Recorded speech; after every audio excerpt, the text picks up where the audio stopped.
మంచిర్యాల జిల్లాలో పెద్ద పులి సంచారం అయితే కలకలం రేపుతోంది.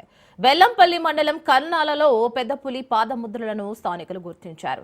గత 4 రోజులుగా బెల్లంపల్లి, కాశీపేట మండలాల్లో పెద్ద పులి సంచరిస్తూ ఉండడంతో స్థానికులైతే ఆందోళన వ్యక్తం చేస్తున్నారు. దీని మీద మరింత సమాచారం అందిస్తున్నారు మా ప్రతినిధి అరుణ్.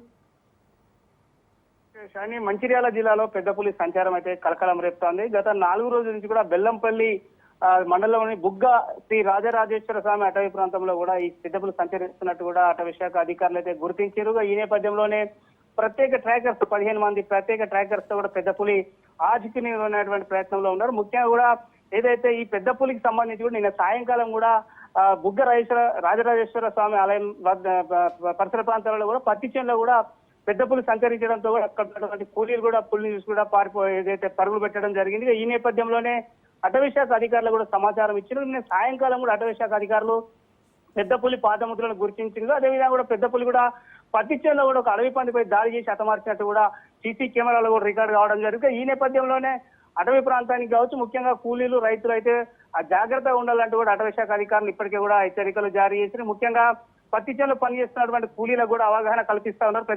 పెద్ద పులి సంచారంతో ఇటు కన్నాల, బెల్లంపల్లి మండలానికి సంబంధించి కూడా కన్నాల, గాంధీనగర్, లక్ష్మీపురం ప్రాంత ప్రజలైతే, గ్రామాల ప్రజలైతే ఆందోళన చెందుతా ఉన్నారు. ముఖ్యంగా కూడా ఈ అటవీ ప్రాంతాలకు సంబంధించి కూడా ఎవరు కూడా అటవీ ప్రాంతానికి వెళ్ళేటువంటి ప్రయత్నం చేయొద్దంటూ కూడా ఇప్పటికే హెచ్చరికలు జారీ చేసిందిగా.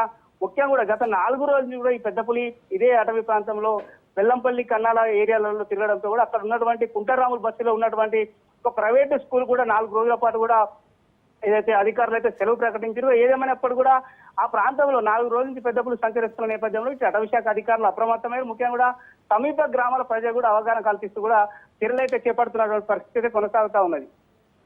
Thank you Arun.